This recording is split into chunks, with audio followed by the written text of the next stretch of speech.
support. And now I'm super excited to introduce our keynote, Hilary Hartley, who is Chief Digital Officer and Deputy Minister of the Province of Ontario.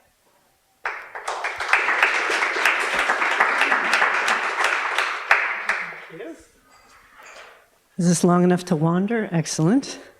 I too had some prepared remarks, but I think I'm going to wing it, so I apologize in advance. Hi, folks. I'm Hilary. I am the province's first Chief Digital Officer, and I am the Deputy Minister of Consumer Services, which means that I have the privilege of overseeing the teams that are the Ontario Digital Service Ontario, of which there are a few here tonight, so thanks for coming out, folks. Service Ontario, Consumer Protection Ontario, and the Open Government Office. And that addition to my original job spec happened in June. So it's been a fun summer and a fun fall. Busy, new minister just a couple weeks ago. And but the crux of what is happening at the province right now is that they want to be different. They don't want to be seen as government as usual. They are challenging us to think differently.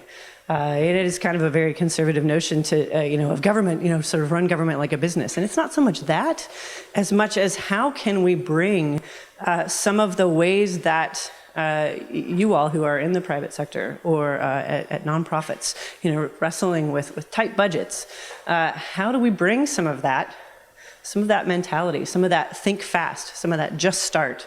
How do we just get started into government? And so it's a very, very exciting time.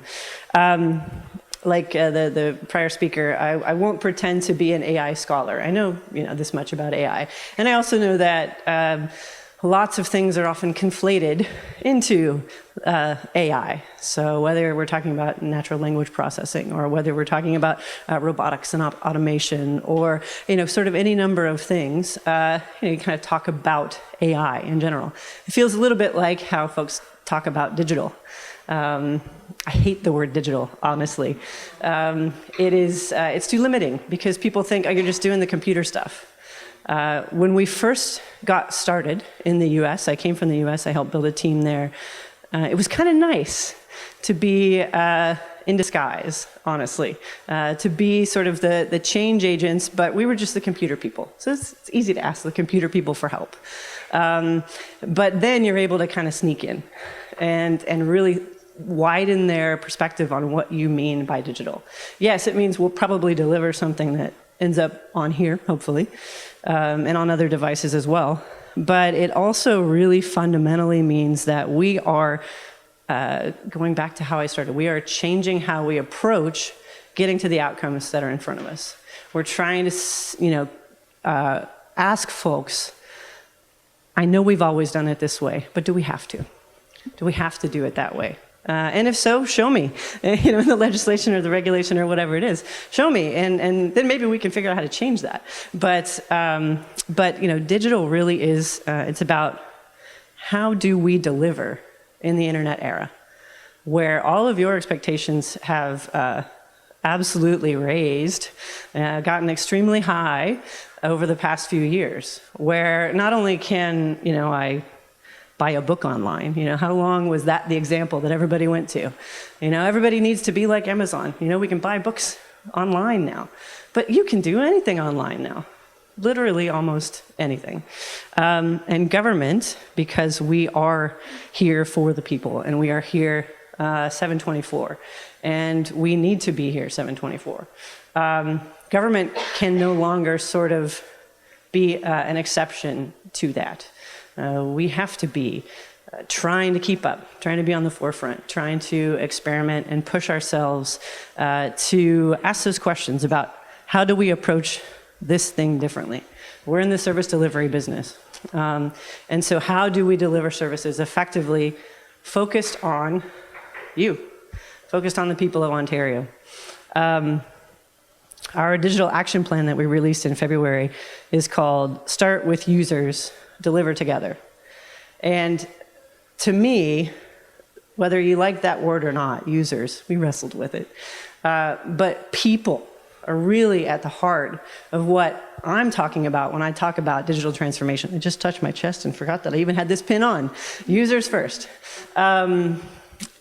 People are at the heart of this transformation. How do we, when trying to deliver simpler, faster, better services, keep you, the folks who need the information, who need to complete the transaction, at the heart of how we do that? It's not as easy as it sounds. And I think when we talk about AI, the future of employment, the future of how we create and enable and empower teams to do things simpler, faster, and better, we've got to stay focused on people.